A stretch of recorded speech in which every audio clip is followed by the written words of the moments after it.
रास्ते में बहुरंगी फूलों की अनेक झाड़ियों से कई कई टीले और पगडंडियां या खेतों की मेढ़ें इस तरह भरी हुई थी जैसे किसी ने गुलाब, चमेली और मोगरे का सिलसिला लगा दिया हो।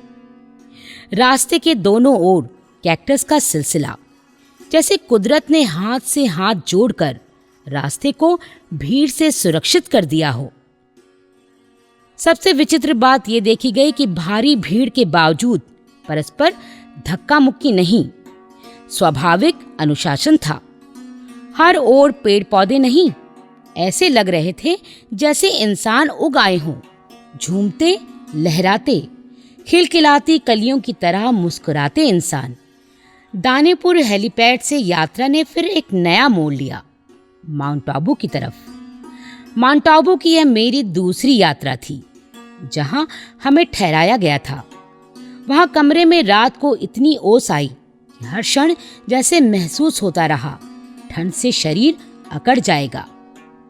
खिड़की रोशनदान बंद होने के बावजूद पूरा कमरा गीला हो गया था। मेरे पैरों में इतना दर्द बढ़ा कि मैं सहन नहीं कर पाई। पिछले दिनों की थकावट भी थी। एक एक दिन में 5-6 बार हेलीकॉप्टरों से उतरना और चढ़ना मेरे जैसे दोहरी काठी वाले शरीर के लिए ये थका देने वाली प्रक्रिया थी। हेलीकॉप्टर से उतरते ही रेत के उस अंबार में जहां चलना मुश्किल था और पैर धंसते थे, किसी प्रकार निकलकर लगभग दौड़ते हुए जीप में जाकर बैठ जाती। हर जगह मैं राजीव और सोनिया जी के बिल्कुल करीब होती, क्योंकि कई बार कुछ शब्द, वाक्य जो वहां की भाषा में बोले जाते थे वो समझ नहीं पाते थे। तब मैं उन्हें बताती कि वो क्या कह रहे हैं। ऐसी स्थितियों में बातचीत के बाद जैसे ही चलने से पहले वो अपना भाषण शुरू करते, मैं दौड़ जाती जीप की ओर, ताकि पीछे छूटने का प्रकरण फिर से ना दोहरा जाए। इसके लिए मैं पूर्ण रूप से प्रयत्नशील थी। ये मेरा सौभाग्य ही था कि माउंट आबू में हमारे आने से पहले कोई स्पोर्ट्स टीम यहाँ ठहरी थी। रात में जब दर्द असहनीय हो गया तब मैंने वहाँ के मैनेजर से पूछा कि कोई ऑइंटमेंट मिल सकता है क्या। वह सज्जन हिंदी प्रेमी थे, साप्ताहिक हिंदुस्तान के माध्यम से मुझे जानते थे। झट एक ट्यूब ले आए, बोले पिछले दिनों जो स्पोर्ट्स टीम आई थी वह छोड़ गई है। मैंने कमरे में आकर पैरों में खूब ऑइंटमेंट रगड़ा और कंबल लपेटकर सो गई। सुबह 4 बजे उठना था। बहुत अच्छी नींद आई। 6 बजे वहां पहुंचना था जहां राजीव जी ठहरे थे। पहले की तरह तरोताजा, लंबी यात्रा की थकान का चिन्ह लेश मात्र भी नहीं था। सोनिया जी बैठक और भोज के बीच लाल बॉर्डर वाली राजस्थानी छापे की साड़ी पहने बहुत सुंदर लग रही थी। कानों में छोटी छोटी बालियां, उनके ऊपर सोने की लौंग, उनके गौर वर्ण पर गले में पड़ी गणेश की आकृति का लॉकेट बहुत ही फब रहा था। उस दिन सोनिया जी का उपवास था। उन्होंने बताया कि सप्ताह में 1 दिन उपवास करती हैं, किंतु दिन भर की थकान के बावजूद उनके चेहरे पर ताजगी थी। माउंट आबू में अगली सुबह भी बहुत खुशगवार थी। वही नम हवा, वही हरियाली का उत्साह से भरा मौसम। हल्की बूंदाबांदी हो रही थी। आसमान से हल्की धुंध बरस रही थी। सुबह 7 बजे ही दिलवाड़ा के प्रसिद्ध मंदिर देखने निकल पड़े। धुंध के बावजूद दर्शनार्थियों की भीड़ थी। टूरिस्ट स्पॉट होने के बावजूद कोई सुविधा नहीं, न स्कूल, न अस्पताल, न बस स्टैंड और न युवकों को रोजगार के लिए वहां दुकानें ही दी जाती हैं, आदि आदि। मंदिर देखने के बाद बढ़े देवदर गांव की ओर, अन्ना राम के घर की ओर। अन्ना राम राजस्थानी भाषा में बोल रहा है। मैं उसकी व्यथा राजीव जी को बताती चलती हूँ कि उसके 2 लड़के हैं, एक 16 वर्ष का, दूसरा 14 वर्ष का। लकड़ियां बेचकर काम चलता है। झूले में अन्ना राम का पोता सो रहा है, गोल मटोल, पैरों में गिलट के कड़े। सोनिया जी ममत्व भरे हाथों से झूला झुला देती हैं, बच्चे को सहलाती हैं। देवदर से निचलागढ़ के मार्ग में हजारों लोग। मौसम वैसा ही, हर जगह स्वागत का वही दौर। पीतल के कलश और गीत की धुन, कुछ बोल कानों में गूंजे, मेरो साहब आयो रे। एक पुल के पास एकांत में एक वृद्धा खड़ी है, बिल्कुल अलग, हाथ में सूत की माला। यहाँ लोग मांड बनाकर पीते हैं, वही मुख्य आहार है इनका। एक दूसरी जगह भीड़ भरा छोटा सा संसार राजीव जी और सोनिया जी को घेरे है। राजीव जी एक चबूतरे पर बैठ गए, घेरे बनाकर नाचने लगे स्त्री पुरुष।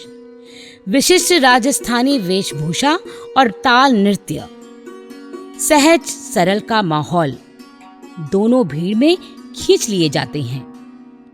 राजीव जी का हाथ एक आदिवासी के कंधे पर है, उसी के संग ताल से ताल, पैर से पैर मिलाकर नृत्य हो रहा है।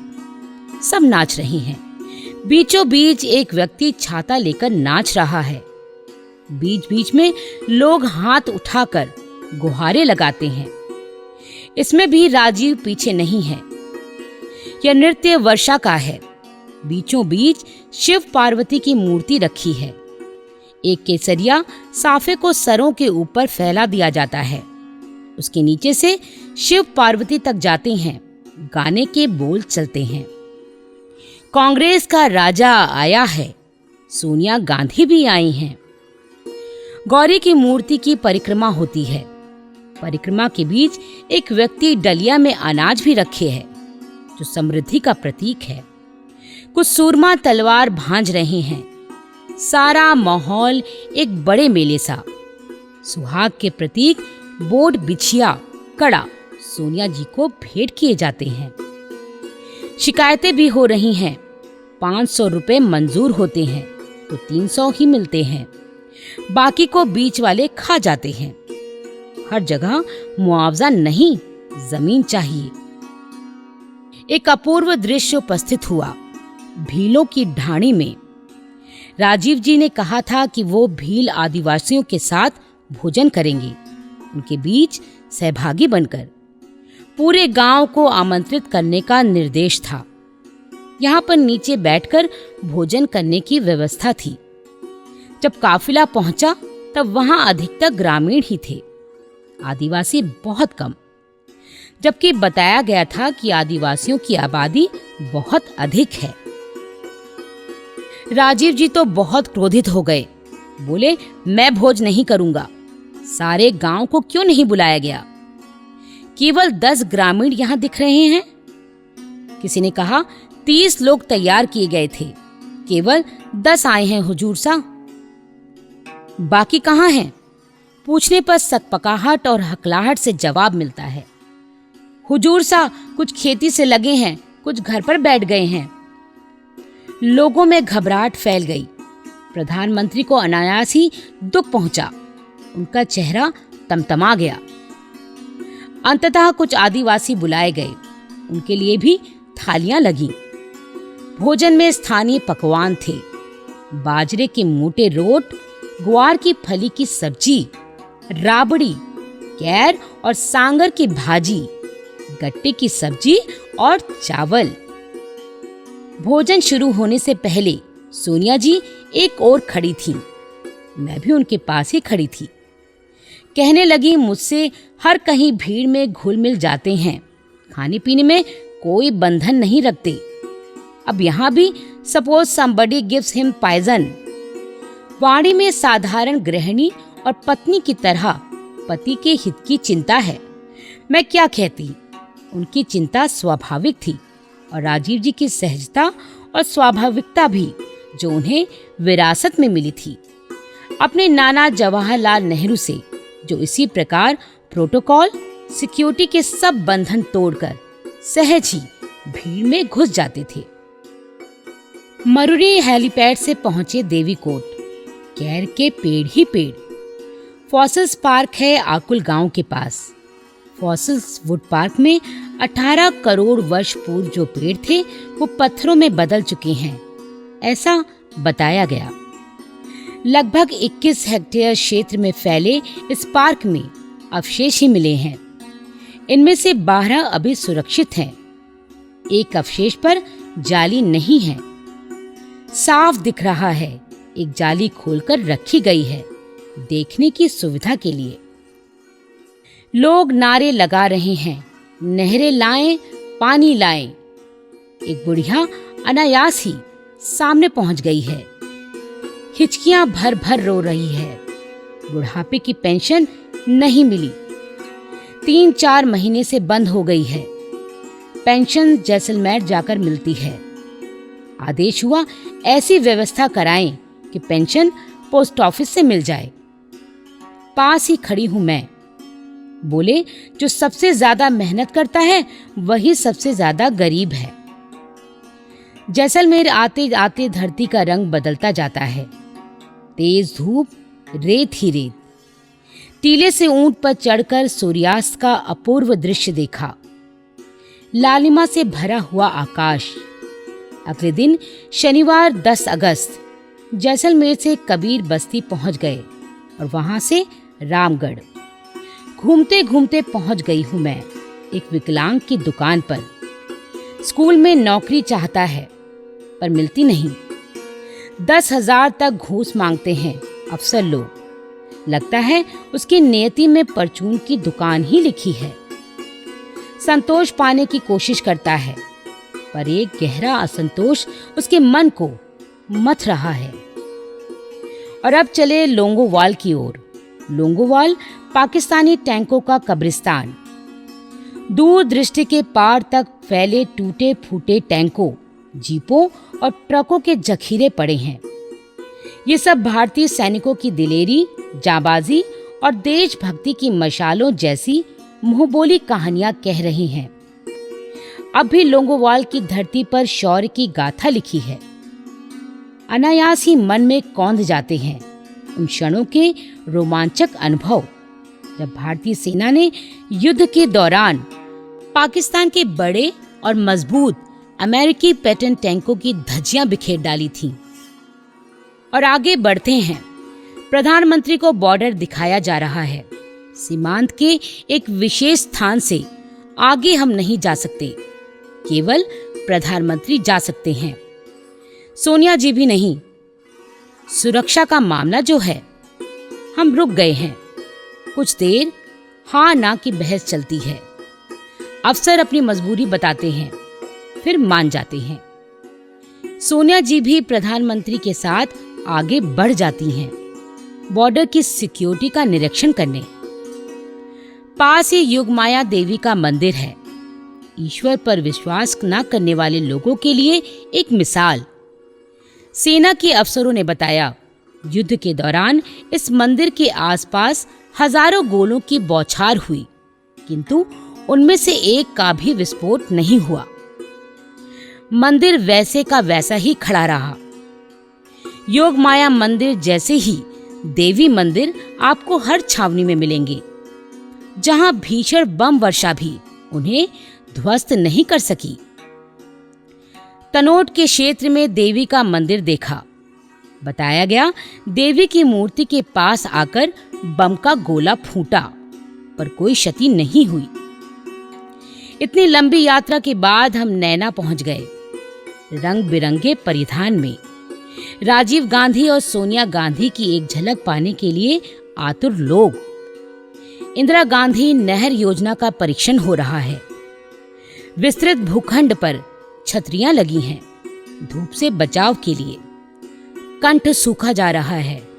पता नहीं कितने गिलास नींबू पानी पी लिए हैं, पर प्यास नहीं बुझी है। नहर लाओ पानी लाओ का शोर हो रहा है। लोगों को संदेह है, सुना है नहर यहां से जा रही है। राजीव गांधी आश्वासन देते हैं, कहां जा रही है? काम जारी है और तेजी से किया जाएगा। उधर महिलाओं ने सोनिया जी को घेर लिया है। गरीबी और तंग दस्ती का वास्ता दिया जा रहा है। ये देखिए, हमारे पास पहनने को साबुत जूती तक नहीं है। सोनिया जी उनके पैरों में पड़े गिलट के कड़े और गले में पड़ी हंसुली और बड़े बड़े पत्थरों की माला को छूकर कहती हैं, कहाँ है गरीबी। ये सब शायद उन्हें भ्रम हुआ है कि ये चांदी के गहने हैं। मैं उन्हें बताती हूँ, ये चांदी के नहीं हैं। सोनिया जी का हृदय द्रवित हो जाता है। लोगों की बेकारी और जर्जरता देखकर उनके मन में सब दुख दर्द समेट लेने की इच्छा जग जाती है। आंखों में तरलता लिए वह बोली, हम साहब को उन्हें बताते हैं, पूरी कोशिश करेंगे। उनकी टूटी अटकती हिंदी सुनकर सबकी आंखों में चमक आ जाती है। राजस्थान के इन आदिवासी ग्रामीण क्षेत्रों की 2.5 दिन की यात्रा के दौरान मैंने पाया कि कमोबेश हर आदमी की कहानी एक जैसी है। सब जगह बेरोजगारी का विकराल रूप है। चिकित्सालय हैं पर दवाइयां उपलब्ध नहीं हैं। यातायात की समस्या विकट है। महिलाओं की स्थिति और भी नाजुक है। और इस सब के बावजूद राजस्थानी तेवर की झलक कहीं कहीं बाद में भी हम लोगों को मिली। राजस्थान क्लब के प्रेसिडेंट थे उस वर्ष ठाकुर। वैसे तो राजस्थान क्लब की हर गतिविधि इनके कारण ही परवान चढ़ी थी और फिल्मी कलाकारों के आने से उसकी लोकप्रियता भी बढ़ी थी। किंतु जब सरकारी नौकरी से अवकाश लेने के बाद प्रेसिडेंट बने, तब सोचा क्यों न राजस्थान की धरती पर जाकर काम किया जाए। इस दृष्टि से उस वर्ष सर्दियों में राजस्थान के अंदरूनी भागों में रजाइयां बांटने का कार्यक्रम बना। किसी एक्सपोर्ट हाउस से डैमेज कपड़ा मिल गया। बड़ी सुंदर रजाइयां बन गईं, ऐसी कि देखकर अच्छे अच्छों का जी ललचा उठे। दिल्ली से ट्रक में भरकर रजाइयां ले जाई गईं झुंझुनू और वहां से जीपों में लेकर हम लोग चल पड़े अंदरूनी गांवों की ओर। एक एक रजाई के लिए लोगों को दूर तक जीप के पीछे भागते देखा। एक गांव में लोगों ने बताया कि अमुक घर में बहुत गरीबी है। पता चला उस घर में 2 स्त्रियां हैं और उनके बीच में केवल एक फटी पुरानी धोती। एक स्त्री जब बाहर पानी भरने जाती है तब दूसरी घर में ही रह जाती है। बिना वस्त्र बाहर कैसे आए? बड़ी बड़ी रोबीली मूंछों वाले एक वृद्ध ही उनका सहारा हैं। हम उन्हें रजाई देने लगे तो उन्होंने रजाई लेने से इनकार कर दिया और बोले, हम भीख नहीं लेते हैं, दान भी नहीं।